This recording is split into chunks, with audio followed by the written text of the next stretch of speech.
Finance minister Nirmala Sitharaman ने 2 सितंबर 2022 को centre के द्वारा डोमेस्टिक क्रूड ऑयल प्रोड्यूसर्स के ऊपर लगाया गया विंडफॉल टैक्स को डिफेंड किया है।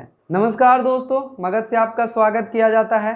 तो चलिए जानते हैं विंडफॉल टैक्स क्या है और कंट्रीज अब विंडफॉल टैक्स आखिर क्यों लगा रहे हैं।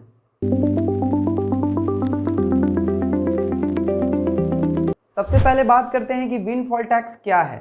कंपनीज को नॉर्मल रेट के ऊपर होने वाले प्रॉफिट के ऊपर गवर्नमेंट जो टैक्स लगाती है उस टैक्स को विंडफॉल टैक्स कहा जाता है। फॉर इंस्टेंस, किसी ऑयल का डोमेस्टिक प्रोडक्शन कॉस्ट 60 रुपीज़ है और उसे इंटरनेशनल मार्केट में 100 रुपीज़ में बेचा जा रहा है, तो कंपनीज को जो 40 रुपीज़ का एडिशनल प्रॉफिट हुआ उसके ऊपर इस टैक्स को लगाया गया है। विंडफॉल टैक्स को इंडिया में 1 जुलाई 2022 को डोमेस्टिक क्रूड ऑयल प्रोडक्शन के ऊपर 23,250 रुपये पर टन लगाया गया था। 20 जुलाई को हुए पहली रिव्यू मीटिंग के दौरान सेंटर ने इस टैक्स को घटाकर 17,000 रुपये पर टन कर दिया। फिर 2 अगस्त को दूसरी रिव्यू मीटिंग के दौरान सेंटर ने इसे बढ़ाकर 17,500 रुपये पर टन कर दिया। अगेन 18 अगस्त के थर्ड रिव्यू मीटिंग के दौरान इस टैक्स को घटाकर 13,000 रुपये पर टन किया गया और अब 31 अगस्त के लेटेस्ट रिवीजन में इस टैक्स को बढ़ाकर 13,300 रुपये पर टन कर दिया गया है। अब बात करते हैं कि कंट्रीज आखिर विंडफॉल टैक्सेस क्यों लगा रहे हैं। Late last year and in the first 2 quarter of the current year coal, gas and oil की कीमतों में तेजी से वृद्धि हुई है। Pandemic recovery and Russia Ukraine conflict से हुए सप्लाई इशू के कारण एनर्जी डिमांड बढ़ गया था, जिसके कारण ग्लोबल प्राइस भी बढ़ गए थे। राइजिंग प्राइस का मतलब कंपनीज के लिए ह्यूज रिकॉर्ड प्रॉफिट था, जिसके रिजल्ट में हाउस होल्ड बिल यानी gas bill and electricity bill भी बढ़ गए। बड़ी बड़ी गैस एंड ऑयल कंपनीज ने ग्लोबल एनर्जी क्राइसिस के दौरान यानी फर्स्ट क्वार्टर ईयर में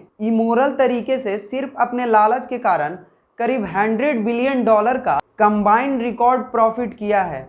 American multinational oil and gas corporation Exxon Mobil ने $17.9 बिलियन के साथ हिस्ट्री का बिगेस्ट क्वार्टरली प्रॉफिट पोस्ट किया है। सऊदीज अरामको का क्वार्टरली प्रॉफिट ऑलमोस्ट डबल हो गया, from last year $25.5 billion to $48.39 billion this time. Companies को हो रहे प्रॉफिट्स को देखते हुए यूएन चीफ ने सभी गवर्नमेंट से एक्सेसिव प्रॉफिट्स के ऊपर टैक्स लगाने का आग्रह किया। इंटरनेशनल मॉनेटरी फंड ने भी विंडफॉल टैक्स को सपोर्ट किया और साथ में एक नोटिस जारी किया कि कैसे इस टैक्स को लगाया जाना चाहिए। Organisation for economic cooperation and development के चीफ माथियस कार्मन ने भी रिकमेंड किया कि यूरोप गवर्नमेंट्स को इस टैक्स को लगाना चाहिए और फंड को इन्फ्लेशन से अफेक्टेड लोगों के लिए हेल्प के रूप में यूज करना चाहिए। Former chancellor of the UK Rishi Sunak ने ऑयल एंड गैस कंपनीज के ऊपर 25% विंडफॉल टैक्स को लगाया था। इस टैक्स से आने वाले फंड को ब्रिटेन के हेल्प में लगाया जाएगा, जो बढ़ते एनर्जी बिल के साथ स्ट्रगल कर रहे हैं।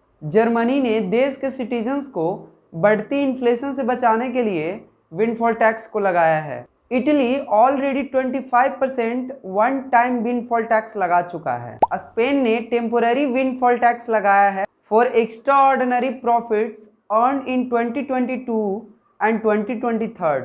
रोमानिया ने 80% विंडफॉल टैक्स को इंट्रोड्यूस किया है। 1 जुलाई को इंडिया ने भी ऊंची कीमतों का लाभ उठा रहे क्रूड ऑयल प्रोड्यूसर्स के ऊपर विंडफॉल टैक्स को लगाया और साथ में diesel, petrol and air turbine fuels के एक्सपोर्ट के ऊपर एडिशनल एक्साइज लेवी इम्पोज किया है। इंडिया का केस यूरोप से थोड़ा अलग है, क्योंकि इंडिया अभी भी डिस्काउंटेड रशियन ऑयल को इंपोर्ट कर रहा है। रिलायंस एंड नारा एनर्जी डिस्काउंटेड रशियन ऑयल से बनाए गए फ्यूल्स को डोमेस्टिक मार्केट कॉस्ट पर ही लार्ज वॉल्यूम में एक्सपोर्ट कर रहा है, जिस कारण विंडफॉल टैक्स के द्वारा इन 2 कंपनीज को मेनली टारगेट किया गया है। अब बात करते हैं कि इस टैक्स को लेकर समस्या क्या आ रही है। विंडफॉल टैक्स फ्यूचर टैक्स में मार्केट में अनसर्टेनिटी पैदा कर सकता है।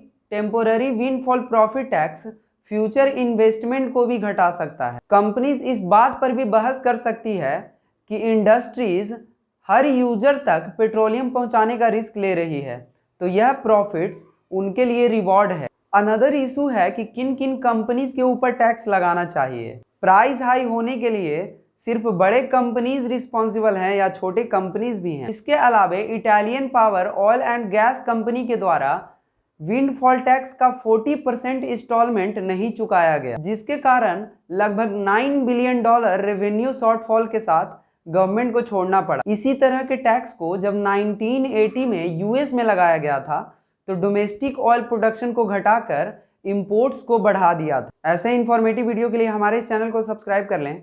मिलते हैं नेक्स्ट वीडियो में, तब तक के लिए थैंक्स फॉर वॉचिंग। जय हिंद।